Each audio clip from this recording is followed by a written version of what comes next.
लो, हम तो बस 1 घंटे में लोनावला पहुंचने वाले हैं। लेकिन लोनावला पहुंचने में तो 8 घंटे लगते हैं ना। इतनी जल्दी हम लोग लोनावला कैसे पहुंच सकते हैं? आखिर ये कौन सा रोड है जो इतनी जल्दी वहां पहुंचा रहा है? वेट वेट वेट, मुझे ऐसा क्यों लग रहा है कि हमारी ये ट्रिप कुछ अनयूजुअल सी हो गई है। रवि सोए ही जा रहा है, इतना कुछ हो गया लेकिन इसकी नींद ही नहीं खुल रही है। आधी रात को तुम्हें ये लड़की मिल जाती है, फिर ये पता नहीं कौन सा नया रास्ता मिल जाता है, और अब तुम कह रहे हो लोनावला बस 60 किलोमीटर बचा है। I can't believe it. कुछ तो गड़बड़ हो रही है हमारे साथ। क्या यार आयशा, तू तो मजे से नींद में झपकियां ले रही थी ना। अगर तूने वो मशाल और हथियार वाले लोग देखे होते तो तुझे भी यकीन हो जाता। अक्षय ने जो उस मोमेंट पर किया वो सही किया, कुछ अनयूजुअल नहीं है। मैं अक्षय को गलत नहीं बता रही हूँ, लेकिन मुझे यकीन नहीं है कि ये रास्ता सही है। आयशा, आदि और अक्षय के बीच बहस चल रही थी कि उन्हें सड़क के किनारे एक ढाबा दिखाई देता है। चलो इस ढाबे पर उतरकर पता करते हैं कि ये रास्ता कहाँ जाता है।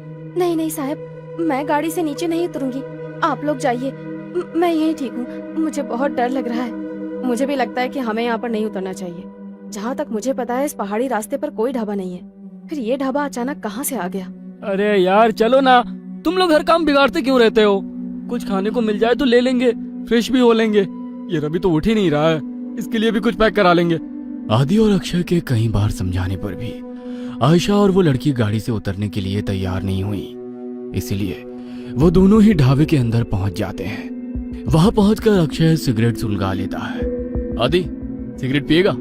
दूर रख इसे, पहले ही शराब पी रखी है, ऊपर से ये सिगरेट। पागल मत बन अक्षय, तुझे गाड़ी भी चलानी है। अरे वो तो कब की उतर गई भाई। कोई है? अरे भाई कुछ मिलेगा खाने के लिए? अक्षय के कई बार आवाज लगाने पर एक रहस्यमयी सा दिखने वाला आदमी अंदर से बाहर आता है। कुछ खाने के लिए है? अक्षय की बात सुनकर वो आदमी एक प्लेट में दाल चावल निकालकर उसकी ओर बढ़ा देता है। छी, ये कैसा खाना है? इसमें तो कीड़े रेंग रहे हैं। खाओ चुपचाप, हम भी कई दिनों से भूखे हैं। अब तुम आ गए हो, अब हमारी भूख भी मिट जाएगी। उस आदमी की रहस्यमयी बातें सुनकर अक्षय बहुत घबरा जाता है। अक्षय उस आदमी को धक्का देकर वहां से भागते हुए गाड़ी की तरफ आ जाता है। आदि चल यहाँ से, ये आदमी मुझे कुछ ठीक नहीं लग रहा है, यहाँ रुकना सही नहीं है। कहाँ तक भागोगे? वो तुम तक पहुंच चुका है, छल चुका है तुम्हें, अब तुम में से कोई नहीं बचेगा। इतना कहकर वो आदमी वहां से गायब हो जाता है। अक्षय और आदि हाँफते हुए वापस गाड़ी में आकर बैठ जाते हैं। गाड़ी में बैठ आदि, हम अभी भी छलाओ में हैं, और उस आदमी ने अभी अभी हमसे कहा कि वो हम तक पहुंचकर हमें छल चुका है। इसका मतलब कहीं ये तो नहीं कि छलावा हम में से ही कोई एक हो? अबे क्या बकवास कर रहा है? क्या नई कहानियां बना रहा है अब तू? अरे तू तो पूरे रास्ते सो रहा था ना, तुझे नहीं पता हमारे साथ क्या क्या हुआ है। तू चुप रह, ये ढाबा भी एक छलावा ही था। कुछ समझ नहीं आ रहा है क्या सच है क्या भ्रम। 1 मिनट रवि, इतनी बार गाड़ी रुकी, इतना शोरगुल हुआ, तेरी नींद कैसे नहीं टूटी? तो रवि ही है ना? कहीं ऐसा तो नहीं कि यही छलावा हो? सोचो गाइस, पूरे रास्ते इसने हमसे कोई बात नहीं की है। तुम लोग पागल हो गए हो क्या? हाँ, मुझे तो लगता है ये लड़की ही छलावा है। आधी रात को सड़कों पर लड़कियां नहीं प्रेत घूमती हैं। मेरी मानो तो इसे पहाड़ से नीचे धकेलकर छुटकारा पाओ इससे, देखना उसके बाद सब सही हो जाएगा। पागल मत बनो, मैं एक इनोसेंट लड़की को ऐसे कुछ भी करने नहीं दूंगा। मुझे तो लगता है साहब ये आदि सर ही छलावा है, यही हमें ढाबे में ले जाने के लिए पीछे पड़े थे। ये सब इनकी ही चाल है। अरे बस करो तुम सब के सब, ये क्या तमाशा शुरू कर दिया? तुम चुप करो अब, मैं अभी मरना नहीं चाहती। सबसे पहले तो मैं इस लड़की का काम तमाम करूंगी। मुझे भी लगता है कि ये लड़की ही गड़बड़ है। आयशा अपने बगल में बैठी उस आदिवासी लड़की का गला दबाने लगती है। आयशा को उस लड़की का गला दबाते देखकर अक्षय गाड़ी रोक देता है और उसे बचाने की कोशिश करने लगता है। इस लड़की के लिए मैं अपने दोस्तों की जान खतरे में नहीं पड़ने दूंगा। तभी रवि गाड़ी में रखी लोहे की रॉड उठाकर उस लड़की के सर पे दे मारता है। ये क्या कर दिया तूने? बस खत्म हो गई प्रॉब्लम। इसकी बॉडी को गाड़ी से बाहर फेंको और आगे बढ़ो। लड़की को मारने के बाद वे लोग उसकी बॉडी को गाड़ी से नीचे उतार रहे होते हैं कि तभी दूसरी ओर से कुछ गांव वाले मशाल लेकर उनकी ओर दौड़ते दिखाई पड़ते हैं। ये तो वही लोग हैं ना जिसे ये लड़की छलावा बोल रही थी। इसका मतलब छलावा अभी भी हमारे आसपास ही है। जल्दी चलो यहाँ से। वे चारों घबराकर फिर से गाड़ी में बैठ जाते हैं। देखो सुबह होने में बस 1 ही घंटा बाकी है। हमारे बीच जो भी छलावा है वो अगले 1 घंटे में हम सबको अपने साथ ले जाएगा। हमें उसके बारे में पता लगाकर उसे खत्म करना होगा, नहीं तो हम में से कोई नहीं बचेगा। Calm down. ये जो कुछ भी है इसने हमारी सोचने की शक्ति को खत्म कर दी है।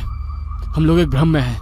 क्या सच है क्या झूठ कुछ भी समझ नहीं आ रहा है। वो हमें इमोशनली ब्रेक कर रहा है ताकि हम पर काबू कर सके। तू अपना प्रवचन अपने पास रख, मैं तुम तीनों को ही खत्म कर दूंगा, तो छलावा के बचने का कोई चांस भी नहीं रहेगा। तो मुझे भी मार देगा रवि? तू तो मुझसे प्यार करता था ना। Shut up!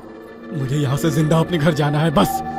इससे पहले कि रवि आयशा को मारता, आयशा अपने गले में पहने हुए स्कार्फ से रवि का गला घोटने लगती है।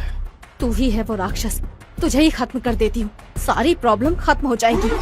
आयशा और रवि के बीच होती हाथापाई को देखकर अक्षय अचानक से अपनी सीट के पास रखी बियर की बोतल को आदि के सर पर दे मारता है। उस फूटी हुई बोतल से ही अक्षय आदि के ऊपर एक के बाद एक कई सारे वार कर देता है। अक्षय के आदि पर हमला कर देने से अचानक ही आदि का चेहरा बदलने लगता है और वो एक खौफनाक चेहरे वाले प्रेत में बदल जाता है। आदि का चेहरा बिल्कुल काला हो गया था और उसके बदन पर कपड़े भी पुराने और फटे दिखाई दे रहे थे। हैरानी से अक्षय की ओर घूरते हुए वो जोर से चिल्लाया, नहीं, ये नहीं हो सकता। आज तक मेरे भ्रमजाल से निकलकर कोई बाहर नहीं आ पाया है। तुझे कैसे पता चला कि मैं ही छलावा हूँ? पिछले काफी देर से मैं आज रात की सारी घटनाओं की कड़ियां आपस में जोड़ने की कोशिश कर रहा था।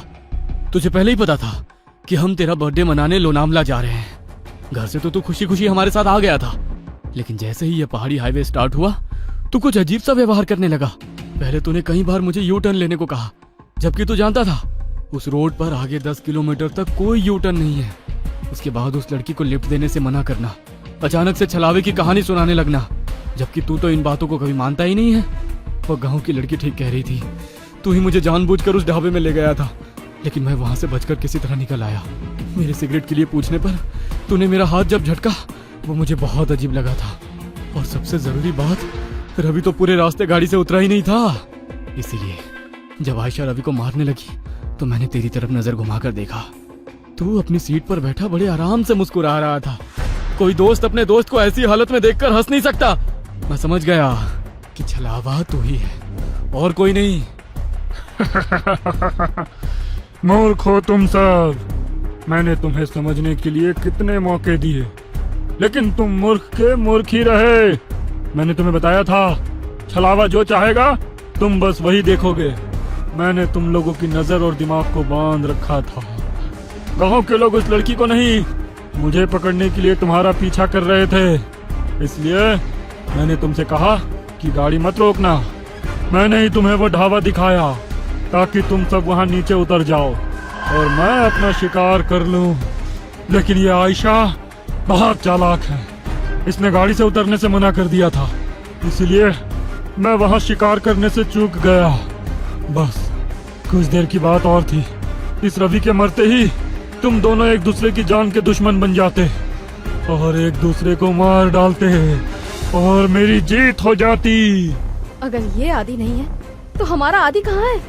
तुम्हारा आदि तो उसी जगह मेरा शिकार बन गया था, जब पहली बार तुम सब गाड़ी से उतरकर इस अक्षय से झगड़ा कर रहे थे और वो गाड़ी की डिक्की चेक कर रहा था। अक्षय, मार इसको, छोड़ना मत। उसने हमारे आदि को मार डाला, मैं इसे नहीं छोड़ूंगी। सुबह के 4 बज चुके हैं, अब तुम लोग मेरा कुछ नहीं बिगाड़ सकते। इतना कहकर वो छलावा वहां से गायब हो जाता है। जन्मदिन के दिन ही अपने दोस्त को खोने के गम ने उन सबको तोड़ कर रख दिया था। उस रात छलावे से उनकी जान तो बच गई थी, लेकिन अपने दोस्त को खोने का गम जीवन भर उनके सीने पर बोझ बनकर उन्हें सालता रहा।